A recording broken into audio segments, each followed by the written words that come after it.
Olá, querido povo de Deus, queridos filhos e filhas.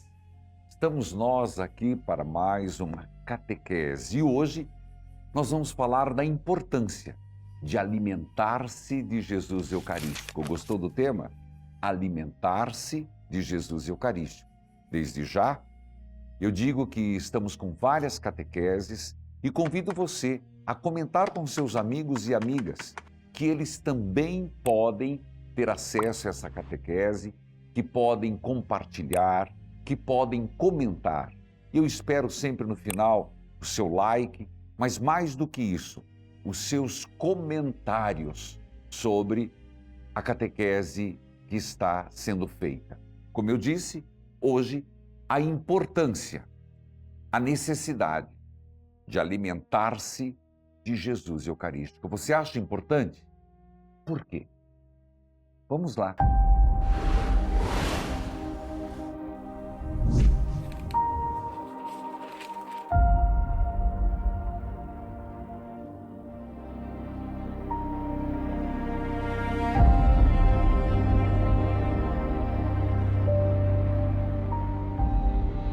Jesus apresenta-se a nós com uma promessa revolucionária, diferente de tudo. Eu sou o pão da vida. Esta frase é importante. Eu sou o pão da vida. A Eucaristia não é apenas o centro da liturgia católica. É também, mas não apenas. É o pulsar do coração da Igreja e a fonte onde brota toda a nossa força espiritual. Eu diria, de forma mais simples, é um ponto de chegada e é um ponto de partida. Muitas vezes, aproximamo-nos do altar por hábito. Esquecemos-nos de que cada missa o céu toca a terra. O que ocorre numa missa é que sobre o altar não acontece uma representação teatral ou um símbolo de uma saudade antiga. O que acontece no altar, o que se dá na missa, é o milagre, onde o pão e o vinho, pelas mãos do sacerdote, in persona Christi, agindo na pessoa de Cristo, e o poder do Espírito Santo, por isso invoca-se, que desça sobre estes o Espírito Santo, a invocação, torna-se, então, verdadeiramente o corpo, sangue, alma e divindade de nosso Senhor Jesus Cristo. Este é o grande milagre. Às vezes, inclusive, as pessoas ficam pedindo, eu quero um milagre, eu estou precisando ver um milagre para ter fé. Se nós entendêssemos que cada missa é um milagre, nós nunca faltaríamos. E é esta a mais pura verdade. Cada missa é um milagre que acontece diante dos nossos olhos. Mas para que melhor compreendamos a Eucaristia, eu vou tocar em alguns pontos importantes.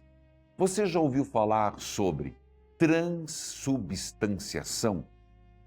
Pois é, tenho que passar por esta terminologia. É a presença real. Transubstanciação. Mudança da substância. Mas como assim, padre? Ainda continua sendo trigo, com gosto de trigo, vinho, com gosto de vinho, mas o senhor está falando que mudou a substância? Vamos ao seu tempo explicar. Pela oração do sacerdote, que ele repito, na pessoa do Cristo, in persona Cristo, Jesus tomou o pão, elevou os seus olhos ao céu, partiu, deu aos seus discípulos. Depois, com o vinho, o pão e o vinho tornam-se o próprio Cristo. Se fosse apenas um símbolo, não poderia conferir a vida eterna. Transubstanciação significa, e aqui os santos vão explicar muito, significa mantém a mesma substância, mas muda a essência. Sobre isto, nós falaremos com vários exemplos em outra catequese. Aqui estou falando dos pontos principais sobre qual a importância da Eucaristia na nossa vida. Se é o próprio Cristo que recebemos, corpo, sangue, alma, divindade, é Jesus, também a própria Santa Missa, vamos usar esta palavra, a Eucaristia, é um sacramento de unidade. A Eucaristia é o centro que edifica uma comunidade paroquial, uma capela, uma comunidade que reza. Se lembrarmos, depois que os apóstolos, em Atos dos Apóstolos, desceram da ascensão do Senhor, eles eram fiéis na fração do pão. Atos dos Apóstolos tem isso. Inclusive, Nossa Senhora se fazia presente. Maria não estava na última ceia, mas Lucas faz questão de colocá-la na missa dominical, onde desceu o Espírito Santo. Veja que interessante, né? Do outro lado, você lembra num dos domingos da Páscoa, que Jesus apareceu a primeira vez aos 10, eu digo 10, porque Judas não estava, tinha se matado, Tomé tinha gazeado a aula, tinha gazeado a missa, e se mostrou, Shalom, eis-me aqui. Tomé não estava, e por não estar na missa, ele não fez a experiência do ressuscitado. Então, nada de faltar à missa dominical, porque é na vida da igreja, da comunidade paroquial, na missa dominical, que fazemos a experiência do Cristo e nos tornamos igreja. Ao comungarmos o mesmo pão, tornamo-nos um só corpo em Cristo.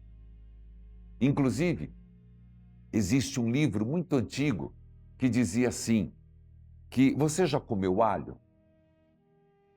Quando você come alho de manhã, chega perto dos amigos, você precisa dizer que comeu alho?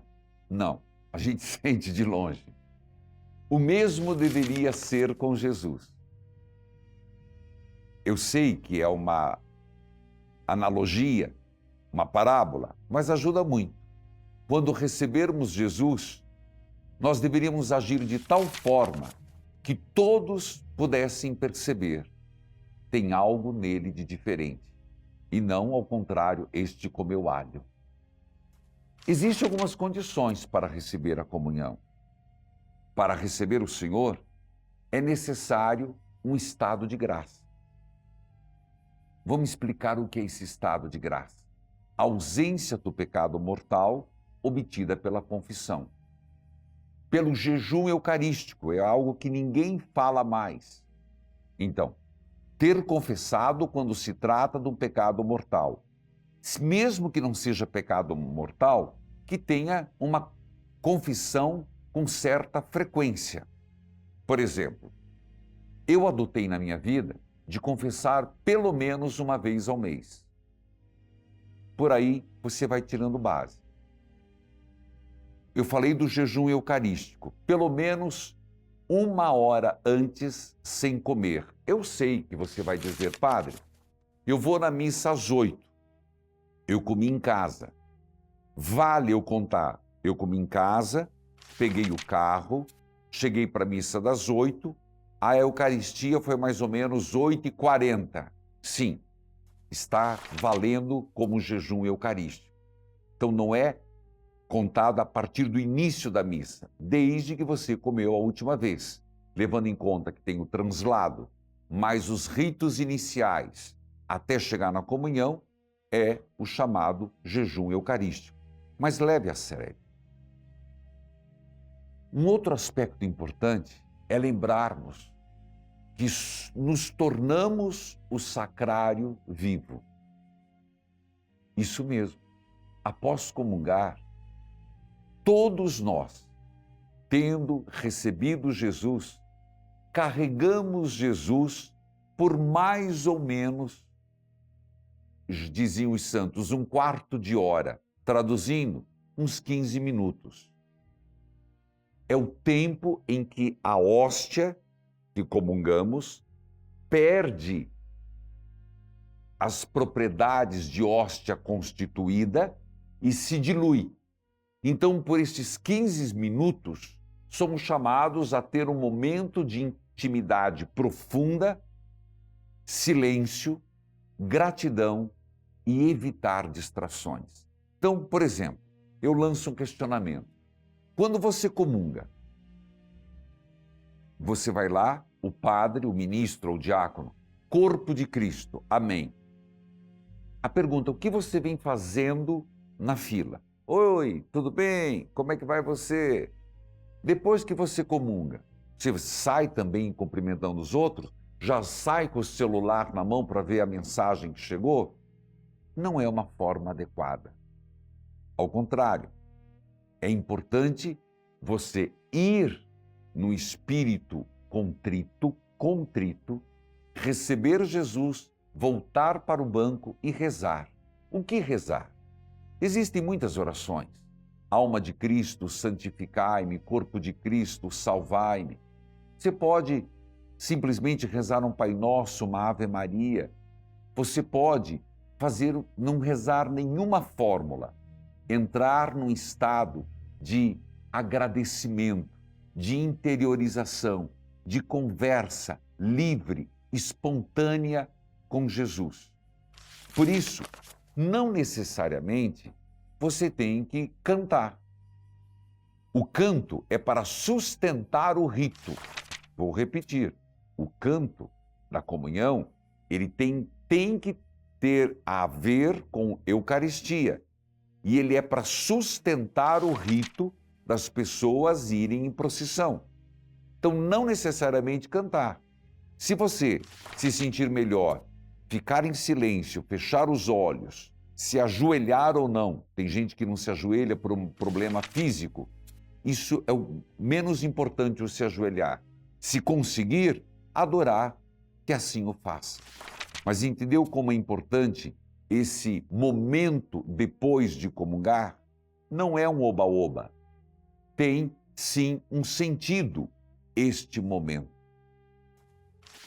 Existe também a chamada comunhão espiritual.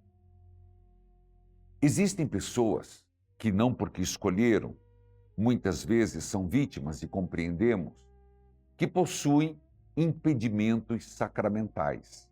Vou falar de algo específico. Pessoas que estão em segunda união, isto é, não casaram e não buscaram, não podem casar na igreja, não buscaram a nulidade ou não existe motivos para a nulidade. A primeira pergunta, deve ir à missa? Com certeza. Vá à missa, mesmo não podendo comungar. Por quê? Porque lá, falando, você terá a presença real de Jesus na Assembleia Constituída, terá a presença de Jesus na palavra proclamada, mas, em consciência, deve abster-se da Eucaristia, da manducação, o comer a hóstia, usando uma palavra clara. Mas então, eu posso fazer outra coisa? No tempo da pandemia, inclusive, quando as pessoas não podiam ir à igreja, logo no início da pandemia, nós nos valemos muitas vezes na televisão desta comunhão espiritual. Se vocês lembrarem, o comentarista fazia assim: você que está em casa, faça a sua comunhão espiritual e é convidado a rezar assim. Oração. Jesus, eu muito te desejo, mas não posso. Jesus, eu quero, mas estou impedido. mas te recebo profundamente em meu coração. Pode mudar as palavras, mas o que não pode faltar é o desejo sincero de receber Jesus. Isto é, uma comunhão espiritual, unindo-se a Jesus pelo desejo e pela fé. O que é uma comunhão espiritual é unir-se a Jesus pelo desejo e pela fé, mesmo na impossibilidade de receber Jesus Eucarístico. Mas eu quero aproveitar e dar um conselho. Se você está em segunda união, procure se informar melhor sobre a possibilidade de avaliar o seu primeiro casamento, se realmente aconteceu, se não é possível. Isso um padre pode te ajudar. Existem leigos treinados também para isso, mas principalmente um padre. Procure contar a sua história. Quase sempre, os casamentos que não dão certo, já dizia Jesus Hortal, que não faz muito que morreu, na verdade, nunca existiram. Quais os efeitos da Eucaristia? Indo um pouco mais. Lembrando que quando falarmos dos sacramentos, nós vamos retomar isso com mais profundidade. Agora, estou falando tópicos gerais. Os efeitos da Eucaristia, o efeito transformador. Quem comunga deve exalar, lembra da história do alho? Deve exalar Jesus em seus pensamentos e atitudes. A Eucaristia nos compromete com a caridade, a justiça e a solidariedade. Vamos ouvir o texto da Sagrada Escritura, segundo o evangelista João, capítulo 6, versículos 53 a 56. O Senhor esteja convosco, Ele está no meio de nós. Proclamação do Evangelho de Jesus Cristo, segundo João. Glória a vós, Senhor. Então, Jesus lhes disse: em verdade eu vos digo, se não comerdes da carne do Filho do Homem e não beberdes o seu sangue, não tereis a vida em vós mesmos. Quem come a minha carne e bebe meu sangue tem a vida eterna, e eu o ressuscitarei no último dia. Pois a minha carne é verdadeiramente uma comida, e o meu sangue verdadeiramente uma bebida. Quem come a minha carne e bebe meu sangue permanece em mim e eu nele. Assim, como o Pai que me enviou vive e eu vivo no Pai, assim também aquele que comer a minha carne viverá por mim. Este é o pão que desceu do céu. Palavra da salvação. Glória a vós, Senhor. Todo o capítulo 6 de São João é eucarístico, mas esse trecho fala claramente de uma ordem de Nosso Senhor e, ao mesmo tempo, um mandato. Querem estar comigo, unidos a mim, comam da minha carne, bebam do meu sangue. Parece estranho isso, mas, se você prestou atenção antes, nós estamos falando que verdadeiramente é corpo e sangue de Cristo, é carne de Cristo, é sangue de Cristo. Haja visto muitos milagres eucarísticos, oportunamente falaremos, que por causa da descrença da humanidade, até dentro da igreja, Deus permite milagres eucarísticos, como o clássico de Lanciano, para tirar as nossas incredulidades. Mas muitos outros milagres eucarísticos estão acontecendo agora, neste tempo, nesse passado presente. inclusive um que foi presenciado enquanto arcebispo, o Papa Francisco, na Argentina. Pois bem, comer da carne e beber do sangue. Participar da Eucaristia, então, segundo o que você ouviu, é aceitar o convite para a vida eterna. É fortalecer a nossa, vou usar uma palavra entre aspas, imunidade espiritual. Nós precisamos estar imune ao pecado, imune ao mal. Portanto, comungar é fortalecer nossa imunidade espiritual contra as investidas do maligno e contra as cegueiras do mundo. Assim como o corpo físico adoece sem nutrientes, e não é verdade? Deixa de comer, deixa de se alimentar corretamente, uma comida saudável, adoece. Assim também, a alma sem Eucaristia torna-se alvo fácil para o desânimo e a tentação. São Tomás de Aquino diz assim, é maravilhosa essa frase dele, a comunhão destrói a tentação do demônio. A comunhão destrói a tentação do demônio. E olha que no Pai Nosso, não nos deixeis cair em tentação. Como não cair na tentação? Comungando. No Santíssimo Sacramento, portanto, se você observou a leitura, estão contidos verdadeira, real e substancialmente o corpo e o sangue, conjuntamente com a alma e a divindade de nosso Senhor Jesus Cristo. Cristo completo. Eu quero ler para você um trecho do Catecismo da Igreja Católica, 1374, que diz assim, o modo de presença de Cristo sob a espécie eucarística é único. Ele eleva a Eucaristia acima de todos os sacramentos.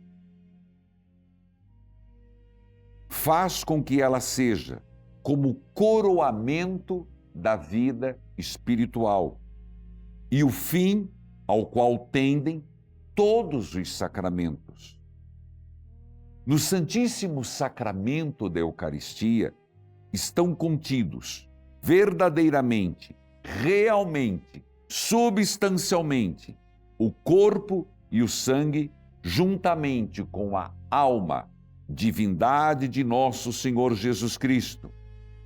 Essa presença chama-se real, não por exclusão, como se as outras não fossem reais, mas por autonomásia, porque é substancial e porque por ela Cristo Deus, o homem, se torna inteiramente presente. Quiser conferir, Catecismo 1374. Está aí, catequista. Portanto, a Eucaristia é o maior sinal do amor de Deus. Você viu que a Eucaristia foi elevada em grau maior. Repito, 1374. A Eucaristia é elevada em grau maior. É o maior sinal do amor de Deus. Jesus permanece conosco e se faz alimento para a nossa vida. Ao comungar, não apenas recebemos Cristo, mas somos chamados a viver como Ele, levando sua presença ao mundo.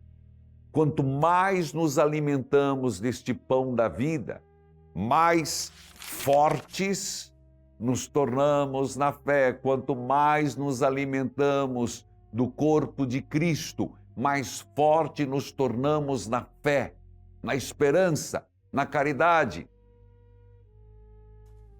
Vamos dizer como aqueles que estavam e ouviram todo o discurso de Jesus em João 6. Depois de ouvirem tudo isso, dai-nos sempre deste pão. Rezemos. Em nome do Pai, do Filho, do Espírito Santo. Jesus, Senhor Jesus, Tu és o pão vivo, descido do céu, que se oferece por amor a nós na Eucaristia. Dá-nos a graça de reconhecer Tua presença real no Santíssimo Sacramento, corpo, sangue, alma e divindade, para que, alimentados por Ti, tenhamos força contra o mal e a vida eterna. Purifica nosso coração, para que possamos receber dignamente, com fé, arrependimento e amor.